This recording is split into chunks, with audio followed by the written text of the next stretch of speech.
Machinery appeared in the books of the firm at rupees 1,80,000 and furniture at rupees 1 lakh। यानी कि form की books में machinery जो appear कर रही है वो 1,80,000 से कर रही है और फर्नीचर अपीयर कर रहा है एट रुपीज़ 1 लाख।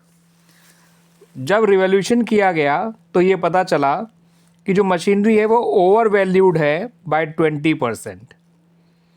ठीक है स्टूडेंट्स, और आपको रिवॉल्यूशन का नेट लॉस दे रखा है जो कि निकल कर आया रुपीज़ 40,000। ठीक है स्टूडेंट्स, अब आपको ये बताना है कि फर्नीचर की रिवैल्यूड वैल्यू क्या है, यानी कि नई वैल्यू क्या है। ठीक है स्टूडेंट्स, आपको 4 ऑप्शंस दे रखे हैं, आपको जो है उसमें आपको सही ऑप्शन को टिक करना है। तो स्टूडेंट्स पहले आप मशीनरी की करेक्ट वैल्यू क्या है वो जान लीजिए, ताकि हम ये जान सकें कि मशीनरी को हमें कितना कम करना है। तो मशीनरी की करेक्ट वैल्यू के लिए मशीनरी की गिवन वैल्यू जो कि 1,80,000 है उसको मल्टीप्लाई करिए 100 से और डिवाइड करिए 100 प्लस ओवर वैल्यूड परसेंटेज यानी कि 120 से। आप सॉल्व करेंगे तो आपका आंसर आएगा 1,50,000। यानी कि मशीनरी को हमें रुपीज़ 30,000 रिड्यूस करना होगा, क्योंकि हमने बुक्स में शो कर रखा है 1,80,000 मगर उसकी करेक्ट वैल्यू है 1,50,000।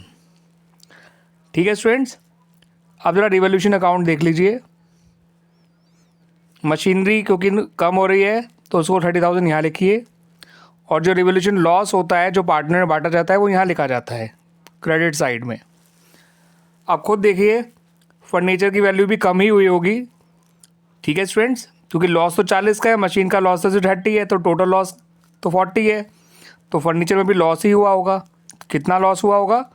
10,000 का, है ना स्टूडेंट्स, क्योंकि 2 ही एसेट है और कोई एसेट तो दे नहीं रखी है। तो इसका मतलब ये हुआ कि फर्नीचर की वैल्यू भी कम हुई है बाय रुपीज़ 10,000। लेकिन हमसे ये नहीं पूछा गया कि फर्नीचर कम कितना हुआ है, हमसे ये पूछा गया है कि फर्नीचर की नई वैल्यू क्या है। रिवैल्यूड वैल्यू मतलब नई वैल्यू क्या है। अब पुरानी वैल्यू थी फर्नीचर की 1 लाख जो ऊपर दे रखी है आपको, उसमें से 10,000 आप कम कर दीजिए, तो उसकी जो रिवैल्यूड वैल्यू है नई वैल्यू होगी वो होगी रुपीज़ 90,000।